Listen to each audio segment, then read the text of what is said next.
Looks like there's still some people out here who know the truth.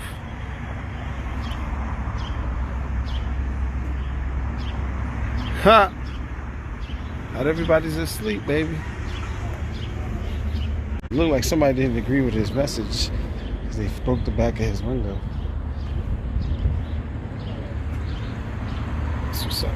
The day that the Russian invasion of Ukraine happened, this Twitter account that's now banned, that had been previously linked to QAnon, started spreading this disinformation about what you're seeing on screen, U.S. biolabs. Disinformation that was repeated by the far right. Tucker Carlson of Fox News led his show with this lie last week. Watch.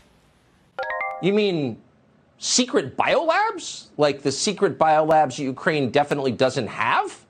Ukraine has those? Yes, it does. There's a new QAnon conspiracy theory growing in the back corners of the internet that is equal parts ridiculous and chilling. Before we get into that, here's a bit of background about what the alt-right QAnon crowd thinks about what's going on with the current crisis in Ukraine. To put it bluntly, they do not think it's real, instead believing that Trump and Putin are working together to expose a network of biolabs that are developing chemical weapons. And before you shrug this off as dark web internet nonsense, you should know that it's being boosted on Fox News by cable's most popular host, Tucker Carlson. So what is this latest conspiracy exactly, and how does it have to do with Ukraine? Remember how Donald Trump always pronounced China rather specifically? China, China, China, China, China, China, China, China, China, China.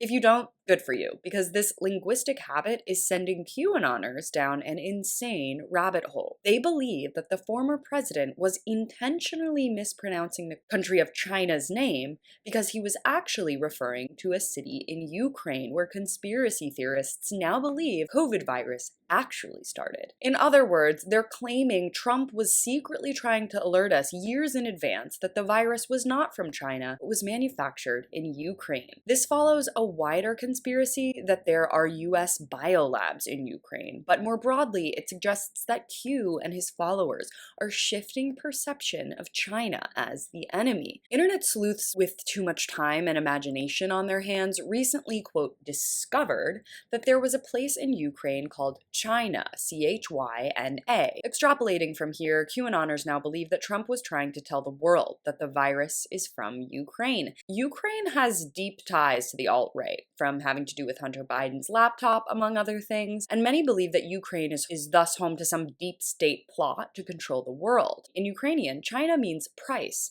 and QAnoners often repeat how Trump said China would, quote, pay a big price for COVID-19. But the Ukrainian term actually has several meanings, like tire, and also rank, which no one on the Telegram app seems to be talking about. So this bizarre theory comes as QAnon has been embracing Putin since his invasion of Ukraine. But this poses a problem because China is, by all accounts, allied with Russia, sending the QAnon establishment worldview into a tailspin. So what's their answer to all of that? Rather than digging for any type of truth and an acknowledgement that geopolitical conflicts are messy and your allies' allies are not your friend, they are digging themselves deeper and deeper into a rabbit hole that we know many will never escape from. Thanks so much for watching. You can follow me on all platforms at CaroJohnson917.